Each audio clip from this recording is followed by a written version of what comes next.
नमस्कारम सद्गुरु। क्या आप बता सकते हैं ऑरा क्या होती है? क्या? Aura, AURA, aura.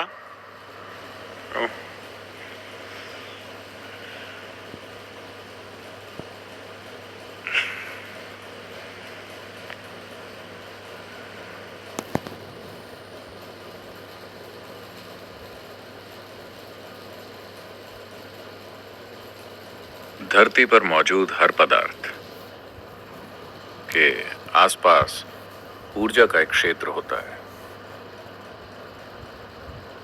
या धरती पर जिसे आप एक पदार्थ की तरह देखते हैं वो असल में ऊर्जा है। ये एक वैज्ञानिक तथ्य है कि पूरा अस्तित्व बस ऊर्जा है। ऊर्जा के एक हिस्से ने खुद को स्पंदन के खास स्तर में प्रकट किया है जो इसे एक भौतिक आकार देता है। ऊर्जा का एक दूसरा हिस्सा खुद को भौतिक रूप में प्रकट नहीं करता, लेकिन फिर भी इसका एक आकार है। तो वो आकार जो अभी तक भौतिक नहीं है या फिर भौतिक बनने से इनकार करता है लेकिन फिर भी एक आकार कायम रखता है, वो ऑरा है, या उसे ऑरा कहा जाता है। Auras are of many kinds. Aura कई तरह की होती हैं। एक व्यक्ति की ऑरा बिल्कुल काले से लेकर एकदम सफेद तक हो सकती है। इन दोनों के बीच लाखों शेड्स होते हैं। मूल रूप से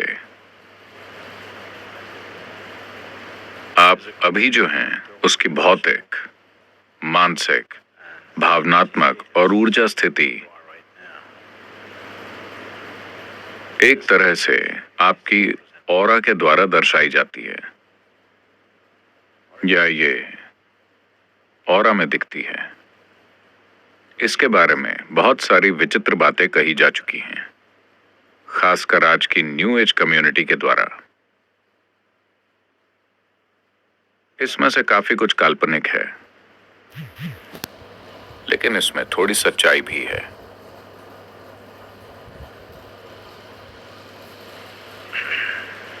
मुझे नहीं लगता कि आपको इन चीजों की चिंता करनी चाहिए। लोगों की ऑरा देखने की कोशिश मत कीजिए। ऑरा इंसान की बाहरी परत है। मैं चाहूंगा कि आप किसी जीव के अंतरतम को थोड़ा अधिक देखें, बाहरी सतह को देखने की बजाय। बाहरी सतह डॉक्टरों के लिए होती है, क्योंकि वो इंसान के किसी भौतिक हिस्से को ठीक करना चाहते हैं जिसमें कुछ गड़बड़ी आ रही हो।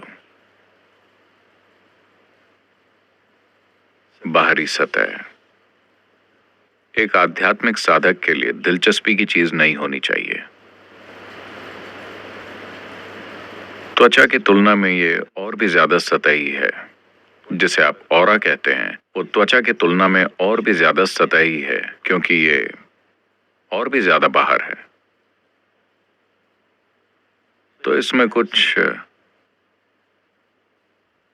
अगर किसी में पर्याप्त अंतर्दृष्टि है, हो सकता है कि ये कुछ आपको उस व्यक्ति की प्रकृति तक थोड़ी पहुंच दे, लेकिन आप उस इंसान के केवल मनोवैज्ञानिक, भावनात्मक और भौतिक ढांचों को देख रहे हैं। बेहतर होगा कि आध्यात्मिक मार्ग पर चलने वाले लोग ऑरा को अनदेखा करें, अपनी और हर किसी की, और अंतरतम पर ध्यान केंद्रित करें।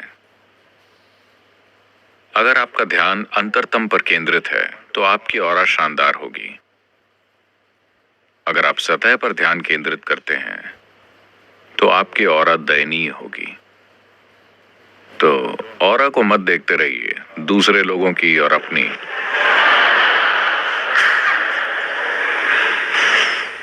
समय आ गया है कि आप इसके और उसके अंतरतम को देखें। अगर आप इसके अंतरतम को देखते हैं तो स्वाभाविक रूप से आप हर चीज के अंतरतम को देखेंगे, क्योंकि अंतरतम में ये और वो नहीं होता। अंतरतम में सिर्फ ये होता है। सतह पर ये और वो होता है।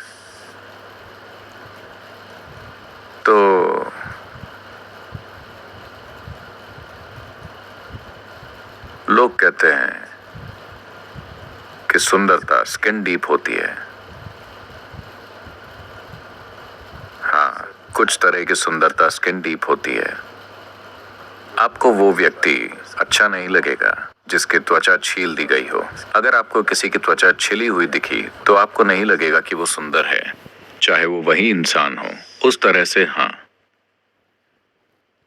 लेकिन ऑरा स्किन डीप भी नहीं है, तो उस पर समय बर्बाद करने का कोई फायदा नहीं है। अगर आप अंतरतम के प्रति जागरूक हो जाते हैं तो शायद सतह आपको दिखने लगे, लेकिन आपका लोगों की ऑरा को देखने और पढ़ने की कोशिश करना एक बेवकूफी भरा काम है। ऐसी चीजों को करने की कोशिश में आप अपना जीवन बर्बाद करेंगे। अगर आप जागरूक हैं, अगर आपका बोध गहरा है, तो शायद आप चीजें देखें। जो चीजें मौजूद हैं उनको देखना अच्छा है। अगर आप उन चीजों को देखना शुरू कर देते हैं जो मौजूद नहीं है, तो आप आश्रम से पागल खाने की ओर बढ़ रहे हैं। अगर आप में से बहुत से उस दिशा में जाते हैं तो हम आश्रम को पागल खाने में बदल सकते हैं। हाँ, तो ये बहुत महत्वपूर्ण है। हम इसे आश्रम की तरह ही रखना चाहते हैं। आप इसे पागल खाना बनाना चाहते हैं? नहीं, हम इसे आश्रम ही रखना चाहते हैं। अगर आप इसे आश्रम की तरह रखना चाहते हैं तो आपको अंतरतम पर ध्यान केंद्रित करना चाहिए, न कि सतह पर। बहुत ज्यादा सतही होने का मतलब है कि हम इस जगह को पागल खाना बना देंगे। हर तरह के सनकी जो विश्वास करते हैं कि वो आध्यात्मिक हैं, धरती पर इस तरह के बहुत हैं। वो सबसे बड़ी बाधा हैं जो दूसरों को आध्यात्मिकता की तलाश से रोक देते हैं। इस तरह के कई सारे संख्यों की वजह से सही सोच रखने वाले समझदार लोग आध्यात्मिकता से कोई भी वास्ता नहीं रखना चाहते। तो कृपया इस जगह को पागल खाना मत बनाइए। अगर आप वहां जाना चाहते हैं तो हम आपको प्रमोट कर देंगे, लेकिन इस जगह को पागल खाना मत बनाइए।